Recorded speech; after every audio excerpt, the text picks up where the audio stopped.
Hi, my name is Daniela, and for my ethics unit reaction vlog, I decided to do my little vlog on the Stanford prison experiment.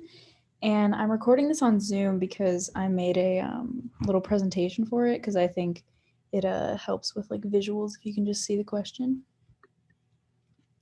So, question one is, what are your thoughts on some of the unethical human studies of the past?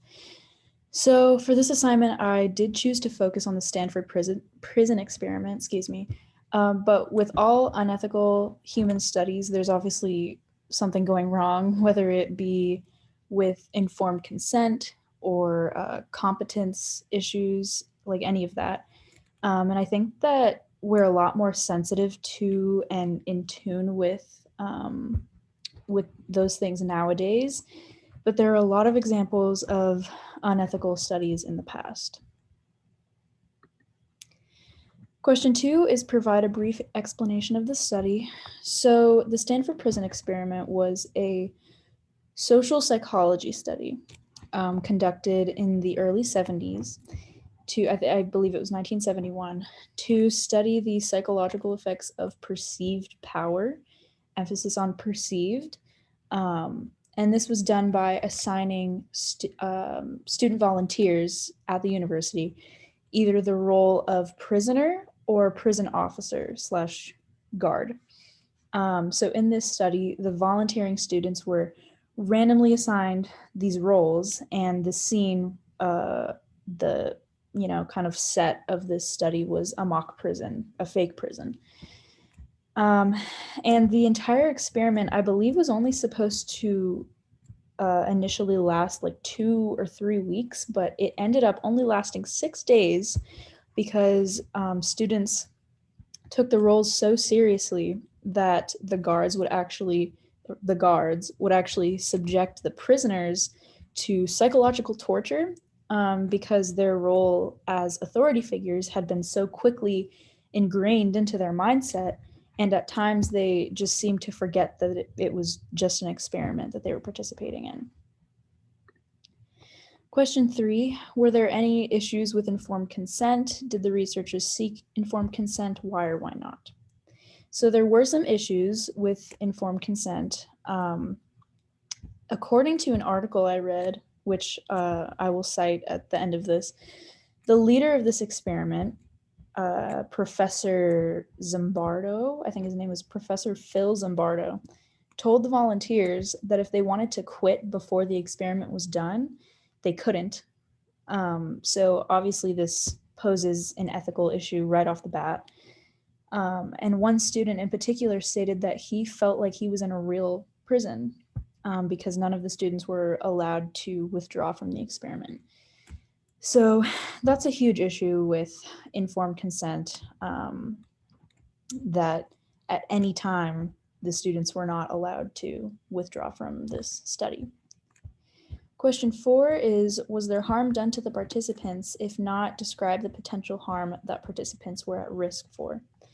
So the harm done to the participants in this study is pretty much what it's so famous for.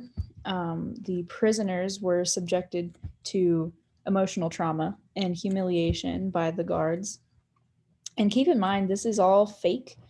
The students were to conduct this fake prison in whichever way they pleased, which is another flaw, but I'll get to that in a minute. And it's really interesting to see how people act when they're simply told, this is your role in the world, so act accordingly. Um, so, anyway, the prisoner students were stripped naked. They were sometimes put in solitary confinement, and they were completely tormented by these student guards. And the guards were totally engulfed in their roles as authoritarians, and their treatment of the student prisoners became more hostile as the experiment went on because this fake power that they had been given was really going to their heads. Question five, in your opinion, was the violation of ethical standards by the researchers in the case study worth the findings of the study? did the potential harm outweigh the data or results of the study?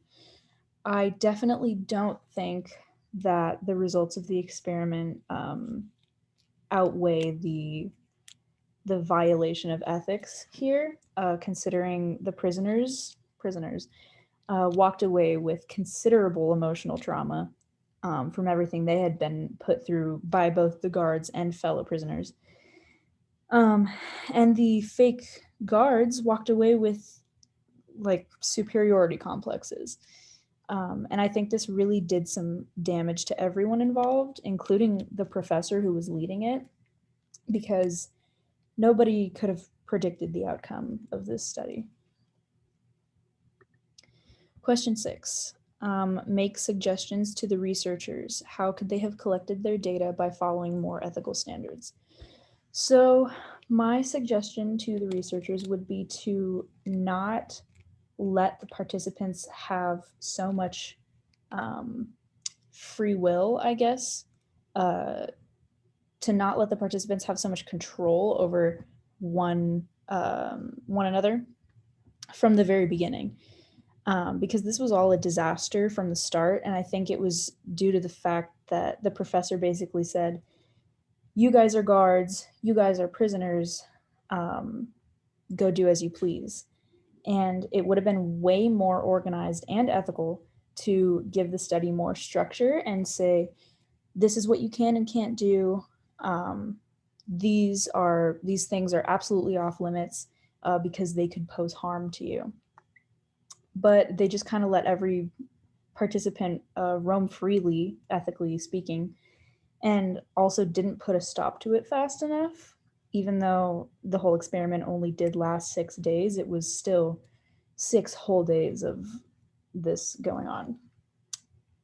So yeah, I think that's it. That was the article that I am citing.